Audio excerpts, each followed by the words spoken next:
Hello student, welcome to my channel students Gurukul. आज के इस वीडियो में जो टॉपिक करने जा रहे हैं वो pair of linear equation in two variable का जो हमारा मेथड है इक्वेशन सॉल्व करने के। ठीक है, उसमें जो फर्स्ट मेथड है method of elimination by substitution method. ठीक है, जो चैप्टर है जैसे आपको पता है कि पेयर ऑफ लीनियर इक्वेशन यानी आपको दो लीनियर इक्वेशन दी होंगी। ठीक है, वो भी लीनियर इक्वेशन जो होंगी टू वेरिएबल्स की होंगी, यानी यहाँ पे जो वेरिएबल्स होंगे वो दो होंगे। जैसे ये मैंने दो इक्वेशन लिखी है। ठीक है, एक वेरिएबल x है, दूसरा वेरिएबल यहाँ पे क्या है y है। और पूरा लीनियर इक्वेशन जो आपने स्टैंडर्ड फॉर्म देखा है, स्टैंडर्ड फॉर्म क्या होता है लीनियर इक्वेशन का, ax plus by plus c is equal to 0। ये क्या होता है, इसका स्टैंडर्ड फॉर्म होता है। तो अगर हमने दो इक्वेशन लिए हैं तो इसका मतलब जो दो इक्वेशन है उनके वेरिएबल तो सेम ही रहेंगे, लेकिन जो उनकी कोफिशिएंट है और कांस्टेंट टर्म है वो डिफरेंट होंगे। ठीक है, तो यहाँ पे a है, तो दूसरी इक्वेशन के लिए मैंने दोनों को डिफरेंशिएट करने के लिए एक a1 लिया हुआ है और दूसरा क्या लिया है a2 लिया है। ऐसे ही यहाँ पे y का कोफिशिएंट क्या है b है, तो मैंने एक इक्वेशन के साथ यहाँ पे क्या लिया है b1 लिया है, दूसरा b2, और जो कांस्टेंट टर्म है c1 और c2 लिया हुआ है। ठीक है, तो अब देख लेते हैं कि हम एलिमिनेशन मेथड में करना क्या है जो हम ये देख रहे हैं। ठीक है, एलिमिनेशन। ठीक है, तो एलिमिनेशन जो हमारा बाय सब्स्टिट्यूशन मेथड है, तो इसमें हमें क्या करना है, सबसे पहले जो इक्वेशंस हैं, ठीक है, उसमें से किसी जो इक्वेशन है उसमें से किसी एक टर्म की वैल्यू निकालनी है। जैसे जो वेरिएबल लिए x और y वेरिएबल लिए, तो इसमें से हम या तो x की वैल्यू निकाल लें या तो y की वैल्यू निकाल लें।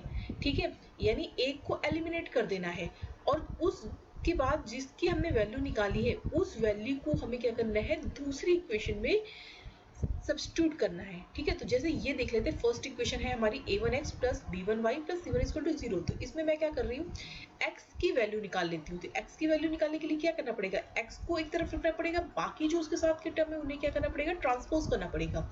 तो पहले तो c1 जाएगा, c1 गया माइनस साइन के साथ यहाँ पे हो गया।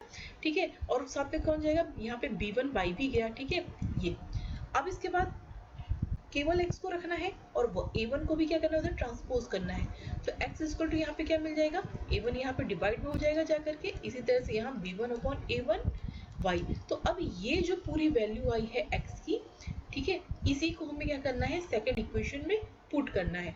सेकंड इक्वेशन में जहां पे भी हमारे पास क्या होगा x, ठीक है, तो ये x जहां पे भी है हमारे पास, ठीक है, उसको वहां पे x की जगह ये वैल्यू पुट कर देंगे। तो जो पूरी इक्वेशन बन जाएगी वो किस में, y के फॉर्म में आ जाएगी।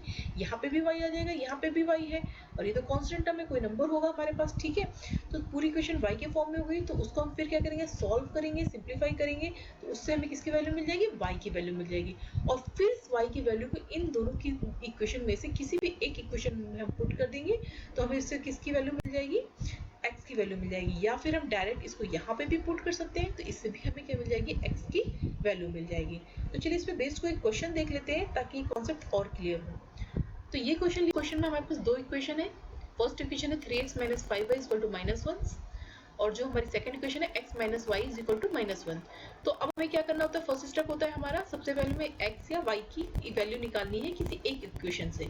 ठीक है, तो इससे भी निकाल सकते हैं, इससे भी निकाल सकते हैं, लेकिन ये इक्वेशन देखिए काफी सिंपल दिख रही है, तो हम इससे x की वैल्यू निकाल लेते हैं। ठीक है, तो यहाँ से आके आ जाएगा x is equal to y को उधर ट्रांसपोज करेंगे, तो ये हो जाएगा y माइनस 1। ठीक है, y उधर जाके प्लस में हो जाएगा, -1 उधर ऑलरेडी था। तो अब ये वैल्यू हमें क्या करनी है, सेकंड स्टेप में क्या करना होता है, जो भी हमने वैल्यू निकाली है वेरिएबल की वो हमें दूसरी इक्वेशन में पुट करनी है। ठीक है, सेकंड इक्वेशन का यूज करके हमने जो वैल्यू निकाली उसे हम क्या करेंगे, फर्स्ट इक्वेशन में पुट कर देते हैं। तो फर्स्ट इक्वेशन हमारे पास क्या, 3x minus 5y is equal to -1। तो जहां पे भी x है वहां पे हम क्या पुट कर देंगे, y minus 1 minus 5y is equal to -1। Simplify कर लेते हैं, 3 का मल्टीप्लाई करेंगे अंदर, तो 3y माइनस 3, ये हो गया -5y इज इक्वल टू -1। अब इसको सॉल्व कर लेते हैं, 3y और -5y, इससे क्या मिल जाएगा, -2y, और ये -3 जो है ट्रांसपोज करके इसको इधर लेके जाते हैं, तो ये -1 और वहां जाएगा तो ये प्लस में 3 हो जाएगा। तो यहाँ पे -2y इज इक्वल टू, यहाँ पे -1 और +3 में क्या मिल जाएगा, +2। तो अब यहाँ पे जो हमें वैल्यू मिली y की वैल्यू क्या मिल जाएगी, यहाँ से हमें -1 मिल जाएगी। नेक्स्ट स्टेप में क्या करना होता है, हमें जो वैल्यू आई है y की वो किसी एक इक्वेशन में पुट करनी है। तो y इज इक्वल टू हमें क्या मिला, y इज इक्वल टू यहाँ से हमें मिला -1 तो अब इसे हम क्या करते हैं, जो हमारी सेकंड इक्वेशन जो थी इसमें हम पुट कर देते हैं, ठीक है। ये तो क्या थी इक्वेशन, जो हमारे पास इक्वेशन थी वो x minus y is equal to -1, ठीक है। ये इक्वेशन थी हमारे पास। तो y की वैल्यू आई हमारे पास -1, यहाँ पे हमने पुट किया -1 और ये इक्वल टू में माइनस। सिंप्लीफाई करेंगे, ब्रैकेट ओपन किया तो ये क्या हो जाएगा, ये हो गया +1 और यहाँ पे हमारे पास क्या है -1। तो अब इसको ट्रांसपोज करके उधर ले जाएंगे तो ये -1, ये -1, तो यहाँ से हमें ये क्या मिल जाएगा, x इज इक्वल टू -2। तो दोनों ही वैल्यू हमारी क्या आई, माइनस में एक आई है -1 और दूसरी हमारी क्या आई है -2, ठीक है। तो पुट करके आप देख सकते हैं जो आंसर आएगा वो, ठीक है। पुट करके हम देख लेते हैं, इन दोनों में से किसी में भी पुट कर सकते हैं। तो हम इसमें जो हमारी सेकंड इक्वेशन है उसमें हम पुट कर रहे हैं, x is equal to -1 put किया और जो y भी था हमारा, y हमें क्या मिला था यहाँ पे, y is equal to x is equal to -2 था और y इज इक्वल टू -1 था, ठीक है। तो x इज इक्वल टू हमारे पास -2 और y इज इक्वल टू हमें -1 मिला था, पुट किया तो क्या आना चाहिए, -1 आना चाहिए। तो ये है -2, ये इसको हमने सॉल्व किया तो ये भी हमें क्या मिल जाएगा, यहाँ पे +1 हो जाएगा। तो इसको आप सॉल्व करोगे तो क्या मिल जाएगा, -1। तो यानी इसका हमारा ये आंसर जो है वो सही है। एक और क्वेश्चन देख लेते हैं इसी पे बेस्ड। अभी जो क्वेश्चन है, ठीक है, 2x upon a is equal plus b y upon b is equal to 2 given है और x plus a minus y upon b is equal to 4 given है। तो इसमें से हमें फिर से वैसे किसी एक टर्म की वैल्यू निकालनी, तो इस इक्वेशन का यूज करके हम x की वैल्यू निकाल लेते हैं। तो x अपॉन a, ठीक है, x upon a is equal to 4 plus y upon b हो जाएगा। और अगर ध्यान से देखिए, हम चाहे तो a ले जा सकते हैं वहाँ पे, तो ध्यान से अगर देखें तो यहाँ पे भी अपॉन में है, तो चाहे तो हम पूरी x अपॉन a की वैल्यू भी पुट कर सकते हैं। और अगर ऐसे नहीं करना है तो आप a को उधर लेके जाइए, ये हो जाएगा 4 प्लस y अपॉन b, ठीक है। तो यहाँ पे पुट करेंगे। अब इस x की वैल्यू को हमें क्या करना है, इस इक्वेशन में पुट करना है, तो हम यहाँ पे पुट कर देते हैं।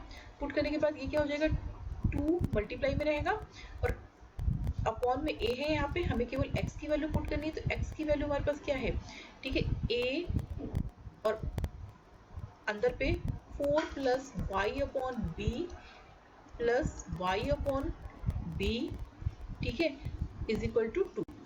तो अब ये देखिए, ये वाला ये और ये क्योंकि मल्टीप्लाई में कैंसिल हो जाएंगे, ठीक है। ये यहाँ पे बीच में मल्टीप्लाई का साइन था और ये डिवाइड में है दोनों, इसलिए कैंसिल हो गए। तो अब इसके बाद क्या करेंगे, इस 2 का मल्टीप्लाई इस पूरे टर्म के साथ अंदर पे कर देंगे। तो ये हो जाएगा 2 4 8, यहाँ पे हो गया 2y by b plus y by b is equal to 2। अब 8 को उधर ट्रांसपोज करके ले जाएंगे और ये क्या हो जाएगा, ये हमें 2y प्लस y क्या हो जाएगा, ये हो जाएगा 3y, ठीक है, by b is equal to 2 minus 8। और इसको सिंप्लीफाई करेंगे तो यहाँ पे 3y इज इक्वल टू, ये हमारा सॉल्व करेंगे तो -6b हो जाएगा। तो यहाँ से y इज इक्वल टू हमें क्या मिल जाएगा, -6b अपॉन 3। तो आंसर इसे क्या मिलेगा, 3 से सिंप्लीफाई करेंगे तो -2b आया, ठीक है। y इज इक्वल टू हमारे पास क्या आया, -2b आया। तो अब इस इक्वेशन में या तो इसमें आपको पुट करना है, इस पे पुट कर दीजिए, या फिर जो हमारी ऊपर पे 2 इक्वेशन आई थी इन दोनों में से किसी में भी आप जो हमारी वैल्यू आई है वो पुट कर दीजिए, ठीक है। तो यहाँ पे जो -2b आया है हम इस इक्वेशन में पुट कर देते हैं, तो हमें यहाँ से क्या मिल जाएगा, x की वैल्यू मिल जाएगी। तो x is equal to a, फिर ब्रैकेट में अंदर 4y हमारे पास क्या है, -2b अपॉन, सॉरी केवल -2b है, ठीक है। इसका b जो है वो आएगा हमारे पास यहाँ पे 4, क्योंकि y की वैल्यू क्या आई थी, -2b। अब a ब्रैकेट ओपन करेंगे, इसका b और इसका b ये कैंसिल हो गया, यहाँ पे क्या बचा, केवल 4 बचा और ये -2, ठीक है। यहाँ पे क्या था, ये माइनस साइन के साथ है तो ये माइनस इसके साथ आके क्या हो जाएगा, -2 हो जाएगा, ठीक है, -2। यहाँ से इन दोनों को जब सॉल्व करेंगे तो क्या मिल जाएगा, हमें प्लस का 2 मिलेगा तो 2a। तो x is equal to 2a आ गया हमारे पास और y इज इक्वल टू क्या आ गया, -2b, ठीक है। तो इस तरह से हमें क्वेश्चन को सॉल्व करना है।